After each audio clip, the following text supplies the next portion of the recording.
Assalamualaikum warahmatullahi wabarakatuh. Salam sejahtera bagi rekan-rekan arsitek, perencana, dan kolega akademisi dimanapun Anda berada.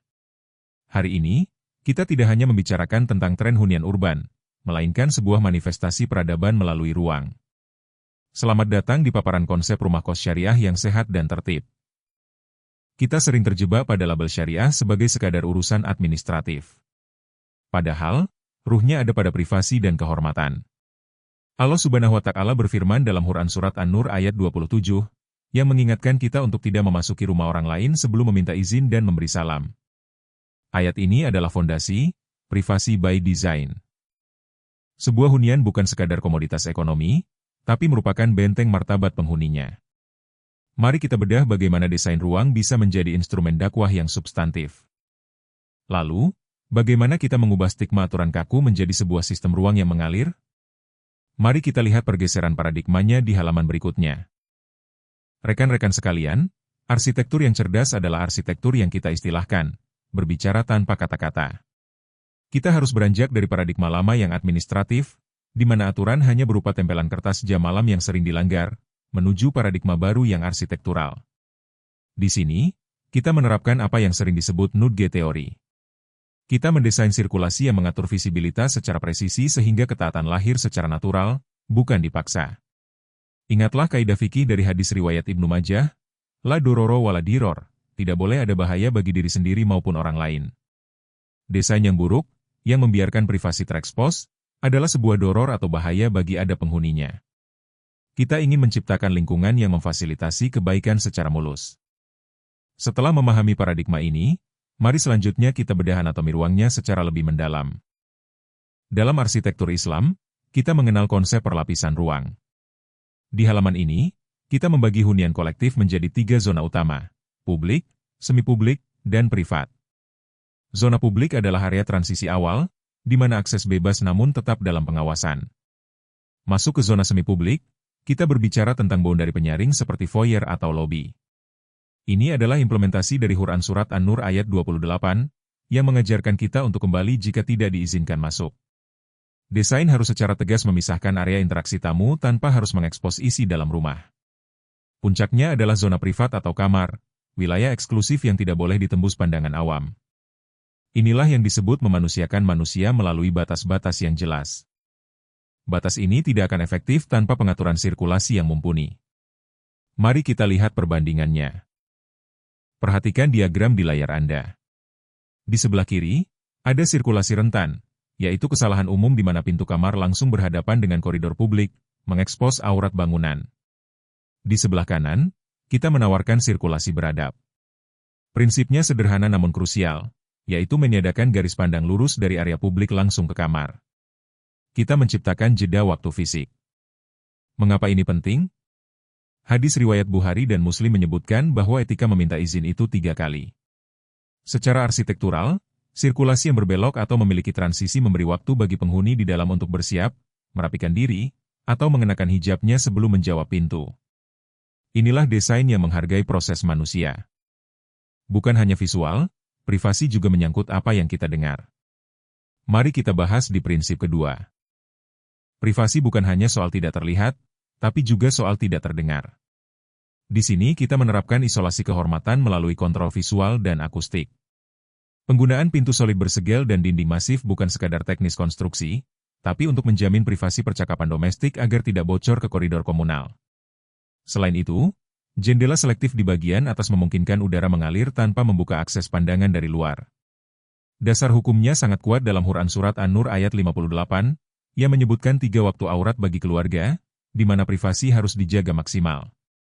Dalam konteks hunian urban, ruang harus menjadi tempat istirahat psikologis yang tenang, bebas dari gangguan suara maupun tatapan yang tidak diinginkan. Privasi terjaga, namun aspek kesehatan juga tidak boleh diabaikan. Mari kita lihat keseimbangannya. Rumah dalam Islam adalah tempat sakinah. Oleh karena itu, hunian syariah tidak boleh gelap dan pengap. Prinsip 3 menekankan pada kualitas udara dan cahaya melalui sirkulasi silang, cross ventilation, untuk mencegah bakteri dan kelembapan. Secara psikologis, pencahayaan alami terbukti mengurangi stres dan meningkatkan fokus. Rasulullah Shallallahu Alaihi Wasallam bersabda, Bersuci itu setengah dari iman. Hadis riwayat Muslim. Diterjemahkan hadis ini ke dalam arsitektur, yaitu lingkungan yang terang dan bersih adalah infrastruktur fisik yang mendukung keimanan penghuninya. Dengan skema pasif ini, kita juga mencapai efisiensi energi bangunan, sebuah bentuk tanggung jawab kita sebagai khalifah di bumi untuk tidak boros energi. Selanjutnya, berbicara tentang kebersihan, mari kita masuk ke area yang paling krusial dalam syariat, yaitu sanitasi. Seringkali label syariah hanya di depan, tapi kamar mandinya kotor. Ini adalah sebuah kontradiksi besar. Prinsip 4 menempatkan sanitasi sebagai infrastruktur spiritual. Kita mengatur rasio bilik yang proporsional untuk menghindari antrean panjang yang bisa mengganggu waktu salat atau aktivitas lainnya. Material harus tanpa pori dan memiliki kemiringan lantai yang sempurna agar tidak ada genangan air yang berpotensi mengandung najis. Selain itu, pintu keluar masuk area basah dirancang agar tidak langsung menghadap ruang makan atau jalur tamu demi menjaga adab. Sebagaimana firman Allah Ta'ala dalam Quran Surat Al-Baqarah ayat 222, Allah Ta'ala mencintai orang yang mensucikan diri. Kamar mandi yang higienis adalah cerminan dari klaim syariah sebuah bangunan yang sesungguhnya. Selanjutnya, dari area privat dan servis, sekarang kita beranjak ke area di mana interaksi sosial terjadi, yaitu ruang komunal. Arsitektur Islam sangat menekankan inklusi sosial dan keadilan. Dalam ruang komunal seperti dapur dan ruang santai, kita menerapkan konsep netralitas ruang. Tata letak modular mencegah adanya sudut mati yang bisa didominasi oleh satu kelompok tertentu secara sepihak. Kita juga mendesain dapur secara terbuka dan transparan untuk memicu disiplin kebersihan dan sikap saling menghargai antar penghuni. Perhatikan hadis riwayat Bukhari yang melarang dua orang berbisik-bisik dengan mengabaikan orang ketiga karena bisa menyakiti hatinya. Secara spasial, furnitur dan tata ruang harus dirancang sedemikian rupa agar tidak ada individu yang merasa terasing secara sosial. Ini adalah inklusi dalam bingkai ukhuwah. Keamanan tetap penting, namun bagaimana kita melakukannya tanpa melanggar privasi? Ini adalah poin yang sangat sensitif namun penting, yaitu keamanan tanpa tajasus atau mencari-cari kesalahan orang lain. Kita harus membedakan secara tegas antara keamanan properti dan privasi pribadi. Area yang dilindungi dengan CCTV aktif terbatas pada gerbang utama, parkir, dan ruang tamu luar. Namun, area yang dihormati seperti pintu kamar, koridor jemur, dan jalur ke toilet harus bebas dari pantauan kamera. Allah Ta'ala melarang tajasus dalam Quran Surat Al-Hujurat ayat 12. Sebagai arsitek dan perencana, tugas kita adalah membangun sistem keamanan yang proporsional, yang menjaga aset tanpa mencederai kehormatan penghuni yang sedang dalam keadaan tidak berhijab atau santai di area privat mereka. Semua desain hebat ini akan sia-sia tanpa manajemen yang profesional. Selanjutnya, mari kita lihat sintesis operasionalnya. Desain yang baik membutuhkan manajemen yang itkon, yaitu profesional dan sempurna. Ada 4 pilar di sini, yaitu audit spasial berkala untuk memastikan privasi tidak terdegradasi, kemudian regulasi visual yang strategis agar estetika ruang tetap terjaga, kemudian standar akses tamu yang tegas, dan pemeliharaan preventif. Kita tidak ingin kunci yang rusak atau ventilasi yang mampet mengganggu kenyamanan penghuni. Rasulullah Shallallahu Alaihi Wasallam bersabda bahwa Allah Ta'ala mencintai hambanya yang jika bekerja, ia menyempurnakannya. Hadis riwayat Tobroni. Pengelolaan properti berbasis syariah bukan hanya sekadar soal mengumpulkan uang sewa, tapi merupakan wujud profesionalisme tertinggi dalam melayani sesama manusia. Rekan-rekan sekalian, kita telah sampai pada akhir paparan ini. Apa kesimpulannya bagi kita? Sebagai penutup, mari kita renungkan kembali. Kos syariah bukan sekadar deretan larangan tertulis dilarang bawa tamu lawan jenis.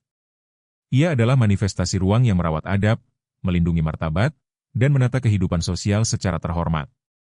Arsitektur adalah saksi bisu dari nilai-nilai yang kita anut. Sebagaimana firman Allah Ta'ala dalam Quran Surat At-Taubah ayat 105, bekerjalah kamu, maka Allah dan Rasul-Nya serta orang-orang mukmin akan melihat pekerjaanmu. Mari kita bangun masa depan di mana bangunan kita tidak hanya megah secara fisik, tapi juga mulia secara esensi. Diharapkan diskusi ini memicu ide-ide baru bagi proyek-proyek kita ke depan. Terima kasih atas perhatiannya. Wassalamualaikum warahmatullahi wabarakatuh.